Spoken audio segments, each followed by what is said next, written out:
Relationship, relationship, relationship.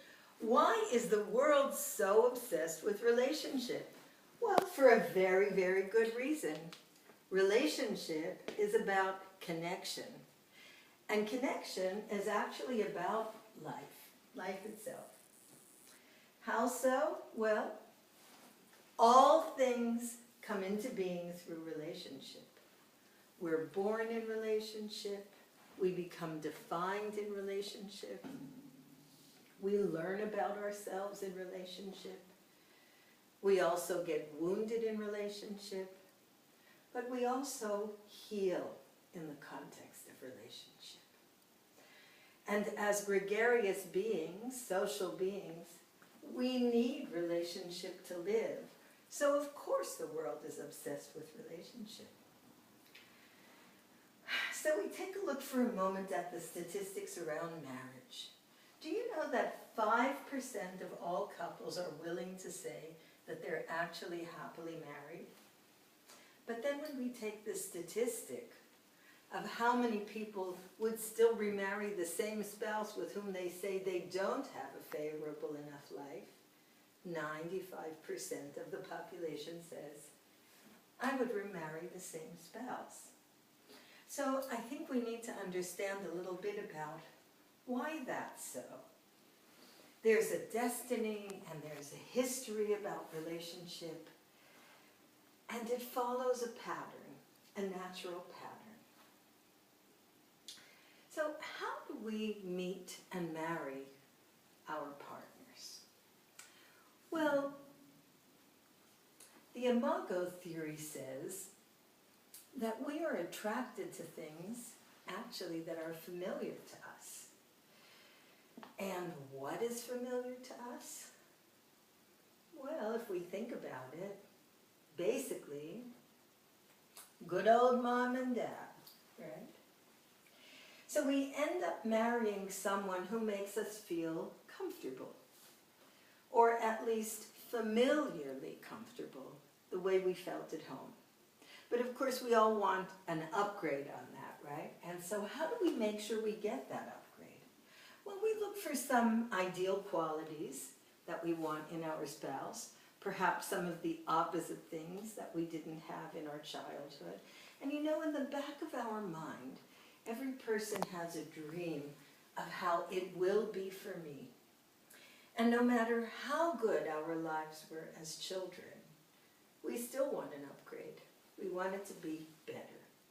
And so with that dream that sits here in the back of our mind of being better, we look for something that will be an improvement on the way we lived up till now. And we look for someone who will allow us to relive the drama of our life and do it better.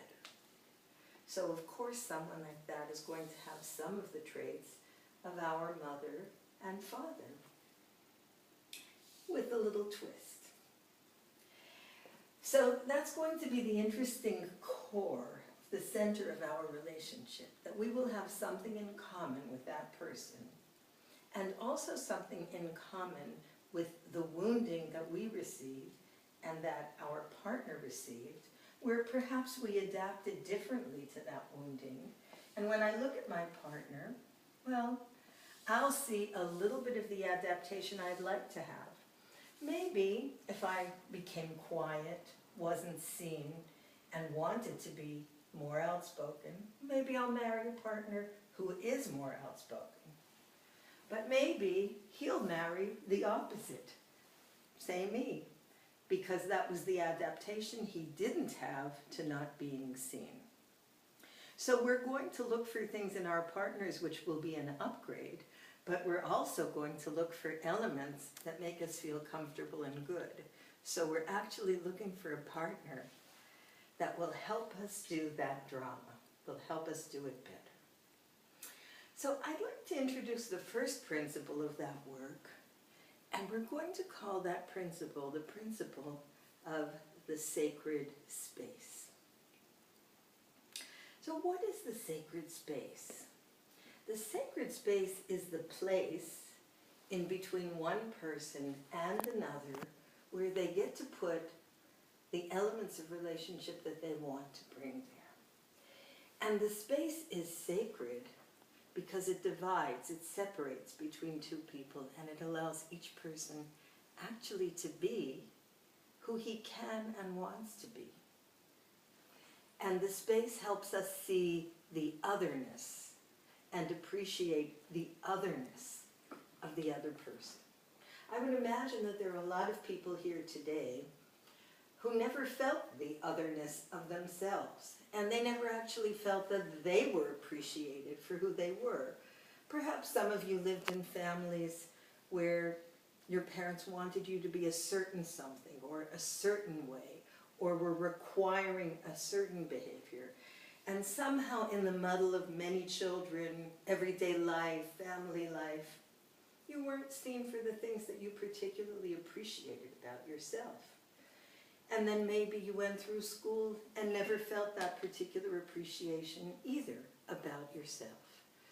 So when we implement the principle of the sacred space, two people actually get to go over the bridge to one another, each in our own turn, and to visit with the other person in his own space, and to learn who and what that other person is. And the way we do it is by listening and by understanding, not by arguing with the other person about who's right and who's wrong, but about actually appreciating who that other person is. And so it's going to require listening, reflection, validation, and ultimately a kind of empathy where we can really get it. We can really understand that other person in his own context and in his own experience. And that brings compassion in that sacred space. And you know, each person's life is so individual, so unique. There's no way of really getting to know that and becoming intimate with another person without actually knowing the specific aspects of his or her experience. And so when we begin to dialogue, we actually listen to that. We behold it. We sanctify that, each in our own turn.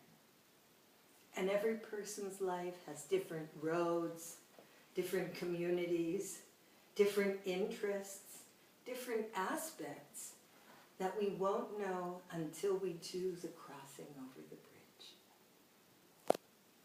And so in our dialoguing, we begin with a statement of, would you like to come over the bridge and meet with me in my world? And our partner will say to us, yes, I'm prepared. And so there's a threshold where we each prepare to meet the other person. One is the sender, who tells of his story, and the other, the listener, who actually is focused on listening to the story and accentuating the differentness of the other person, because he understands that the differentness of his partner will enrich him, will make him more, will expand his experience. We often don't think that way, that someone else's life can expand our experience. But actually, and Jewishly speaking, that's exactly why we marry the other person, because we want to perfect something in ourselves through a larger experience of the world. And subliminally, we know that we get that larger experience from our partner, the person we picked to do the journey with